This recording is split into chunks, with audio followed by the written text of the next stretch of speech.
If you were given the opportunity to buy a car for 100 quid, would you buy it? I did. You might be thinking, well, what's the catch? Well, it doesn't run, so there is that. But we are going to try and sort that out. If I can try and get this back on the road for the same price that I paid for it, I think we've got a bit of a bargain. After all, it is complete. There's a few trims that are missing down there that I think are in the footwell at the back. But we've got a whole car for £100. If I wanted to scrap this, I get 120 quid every single day of the week, so we're in the green either way. But the only reason why I bought this is because I wanted to try and save it from going to the scrapyard. I like green cars, that's the only reason why, and this one's like 50 different shades of green, so I really like it. So we are going to try our best to get this back on the road for 200 quid. We're already halfway through that amount of money with the purchase price. Needs an MOT, it definitely needs some tyres. Might as well show you around there. Now this is it's the only angle where it doesn't actually look too bad. The paintwork is shoddy all over. The bonnet's actually probably the best bit. I think they've used like lamppost paint. If I look over there, seen the colour of the lamppost? It's roughly what we've used over here. A few dents and dings, scratches, gaffer tape holding the passenger wing mirror on, more paint repairs, more little dings down here. I think there's even some, yeah, on the inside of the rear door.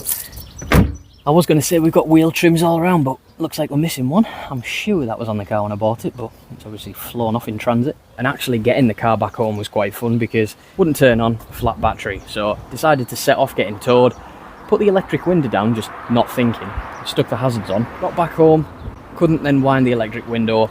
Had to take the battery out of there, take the battery out of the Lotus, swap it over so I could put the electric window back up. And I did actually crank over the engine to see if it would start or fire up at all, but we got nothing. I'll put that clip in now.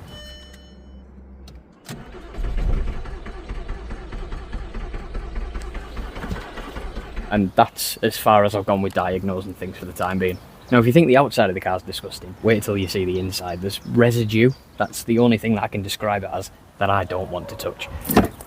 Heading in to where COVID-19 started. And oh, there's one of our trims for the front of the car. There's all sorts down here. I don't know what that is. Is that it? Oh, I'm guessing that's meant to go in there somewhere. Leave it in here. Every surface that you touch, it is absolutely gipping. It's like a wet dog's got in here and just decided to live in here. And to be honest, it smells like it's fucking died in here as well. However, the seats don't actually have any rips in them, even though they are a little bit stained and very smelly.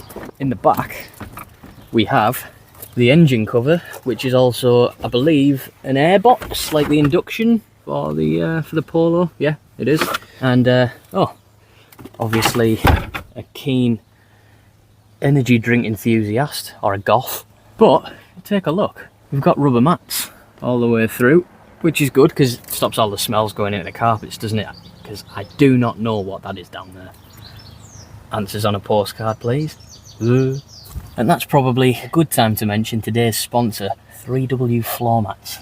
These custom crafted floor mats are meticulously designed to complement your vehicle's interior. As you can see by this set that I'm fitting to my friend's Tesla Model Y, they're pretty stylish as far as rubber mats go, and fit seamlessly because every car's footwell has been 3D scanned to ensure a nice snug fit. These 3W floor mats are designed and built to be super hard wearing, and when you've got kids, dogs or a hobby that means the inside of your car gets pitted with dirt, you can just whip them out and give them a blast with the jet wash, or in my case, give them a quick wipe down with a cloth. The innovative 𝙁𝘼𝙊𝙆 technology means that you can do this over and over and over again without having to worry about them warping or their quality being affected. Unlike cheap rubber mats, these 3W floor mats don't give off any strange odours, and if you decide, oh, you know what, I want the protection of a rubber mat, but the aesthetics and underfoot feel of a carpet set, you can always choose a set like I have here with the detachable carpet liners. These are ideal for trapping airborne particles, and they give a warmer feel to the cabin as well. Again, they are really easy to install and remove, which makes cleaning them a doddle. So if you want to pick up a set of these 3W floor mats for yourself, make sure you go click the link below in the description. 3W floor mats cover all Tesla models with products for the 2025 Tesla Model Y coming this July. Thanks 3W for sponsoring the video. Let's get back to it. So, after reconnecting the battery, which I'd left to charge up overnight, it was time to give it another go, just to make sure that it had held its charge and it wasn't completely knackered. It stinks in here. We have lights, which we didn't have before. Are we in gear? we are not. Let's see what happens.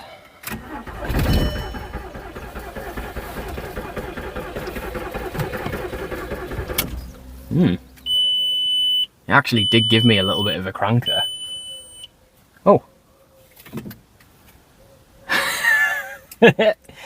It's just ejected Neo out of the CD player. Keep hold of that. The one thing that I do like about these cup holders. Something that I don't actually have in that. Not entirely sure what's going on. Sounds like the fuel pump is trying to do something, but nothing's happening. Let's give it one more go. Give it a try.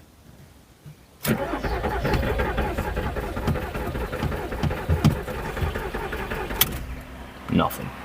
Right, so we do have fuel. We've got half a tank.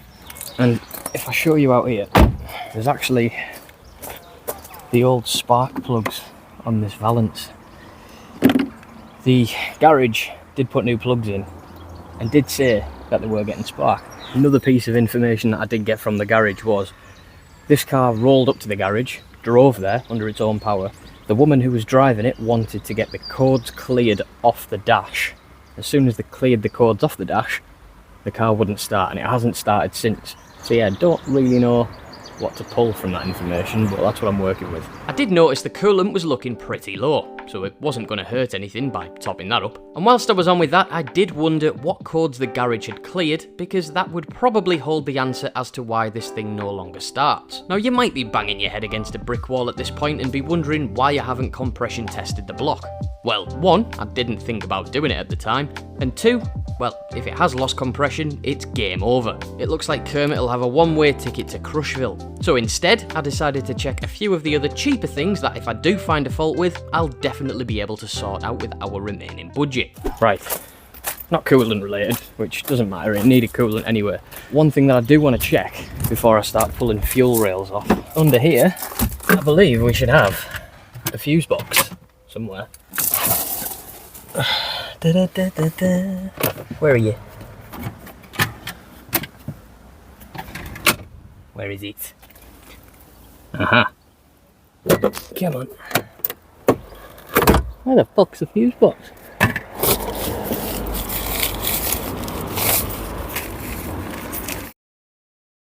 Well, it's great that I've managed to locate the fuse box. There are all the fuses there. But I can't actually open my door. So I'm just going to stick you over here because I want to pull out 2 or 3 different fuses. I want to pull out the fuse for the fuel pump, and I want to pull out the fuse for the injectors and stuff. Just see what's happening. No. Fuel pump one's good. One for the injectors is good too. Well, I've just checked all the fuses and they all seem to be okay. Let me get this shit out the way. What on earth? I've never seen that in any other car. So, fuel pump is under here. Now, if I can't hear that, surely we just have a faulty fuel pump. Let's see if we can hear it kick in.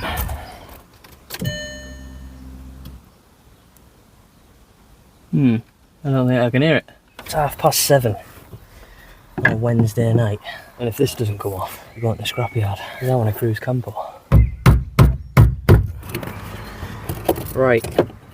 This is the bit where you don't really want to get a load of shite in there, do you? But nice one. Well, the fuel pump works. What have I done that for? Moron. I'll just split this line here and add some nice fuel missing out the side down that fitting. So that leads me to believe that we've got fuel up to here, which only leaves the injectors. There's also this little Schrader valve you can press in to see if you've got fuel up to the injectors, which I definitely do. So the next thing to do was to whip off the rail and check the condition of the injectors. They were a little bit dirty, but they cleaned up okay. And whilst they were out, I turned it over just to confirm they were all firing properly, which they were. Right, spent the best part of maybe 2 hours on it there. First off, I checked all the fuses, none blown. Fuel pump's working. We've got fuel to the injectors are working. We've got power to crank it over. There are a couple more things that I can check, but I've got to nip out somewhere now, so probably going to have to do that tomorrow. But I feel like the crank sensor, don't know if the ECU's fried, to be honest. We can get a new one of them for about 20 quid, so it might be worth throwing one of them in, seeing what it's like. But yeah, it's defeated me for today, but I will not let this win.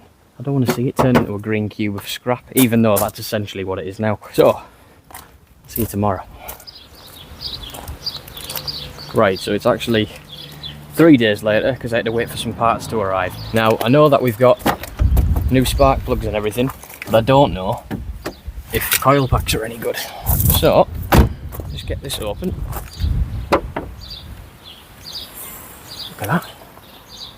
Pneumatic strut. And I will go grab our parcels. So, all of that box for that.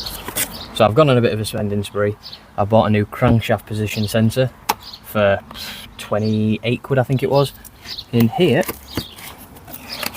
don't know what it is, to be fair, because it could be one or two things. Coil packs. Some fresh coils.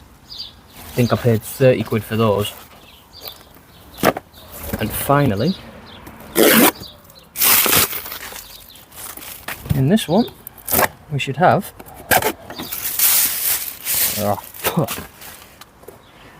a new brain for the car, just in case that one's been wiped. So, might try the new coils first, because then we've got new coils, new spark plugs, and if that doesn't turn it over, stick this on. If that doesn't work, I'll stick the crankshaft sensor on. So, where'd I put my coils? There we go, there's one.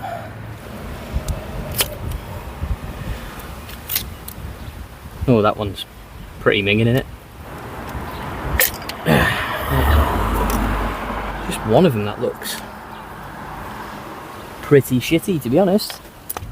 Last one. Right, they're in. Right, moment of truth. Have coil packs sorted it. Oh, thought I had it then. Right, not that. So we're not coil packs. I might just do them both at the same time, because I've got them, haven't I? It's not like a lot of people are after an ECU for a 2002 Polo. So, let's just stick them both on. This first. Fancy pants. Just have to figure out where it actually is. Right, well, I don't know if you've ever had to try and access one of these crankshaft position sensors. I'll put my light on for this, because I can't see where it is. Is that it there? Oh, it's starting to rain on my back. That is an extremely awkward job, but it's even worse when it starts raining, so it honestly fucking reeks in here. But if this sensor doesn't work and the ECU doesn't work, might as well have a look around and see what I can strip off this car for parts, but there really isn't anything that anyone would want at all. Even the gear knob shit. Right, it has stopped raining, so oh shit, not my paintwork. Just for my own curiosity, I want to see how it runs. I've maybe attached a few of these lines and put the airbox back on. Nah, I don't think so. It was worth a try. Back to ECU and that sensor.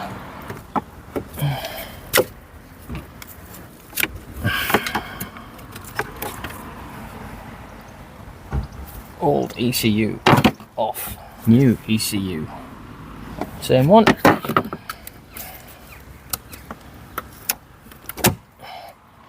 New ECU in.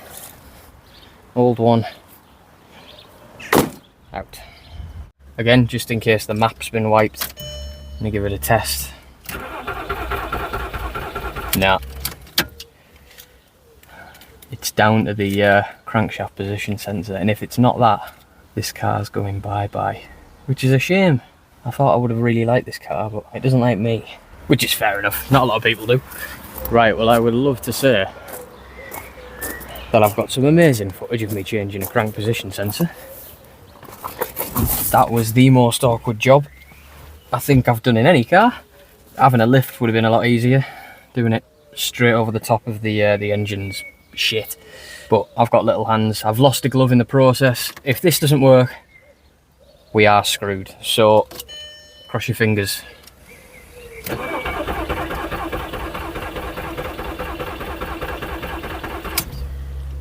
Nah. Unfortunately, I think the Polo is going to be going to the scrap man, which is a real shame. But I mean, it was heading there anyway. I thought I'd just have a crack at trying to save it, but it doesn't want to be saved. What I might do is take those coil packs back out because they are brand new. Sell some bits for cheap. I've got some mats there that I can clean up. I don't want to sell them in that condition because they are minging. But yeah, that's a real shame. I was really hoping that I was going to be able to get it started up, but it wasn't meant to be. Best go and make that final phone call, eh? So after making the call to get it picked up by the scrapman, I took all of the new bits back off. Seemed like a waste to send all those new bits to the death as well. Surely someone will have them for cheap. I found a bit of treasure in the ashtray, so there's £2.47 that I've recouped. And when they came to collect the car, I actually got £169 for it. So let's just say we broke even. Profit wasn't the main goal. I did just want to try and save a cheap car from heading to the scrapyard, but since both me and an actual garage have both failed, I think it was destined to be crushed all along. I appreciate this is a bit of a different video to normal, so let me know if you enjoyed it down in the comments. I've got a few very special features lined up over the next month, so stick around and subscribe for those if you aren't already. But yeah, that's it for now. Thanks for watching. I've been lookship, and I'll see you in the next one. Bye.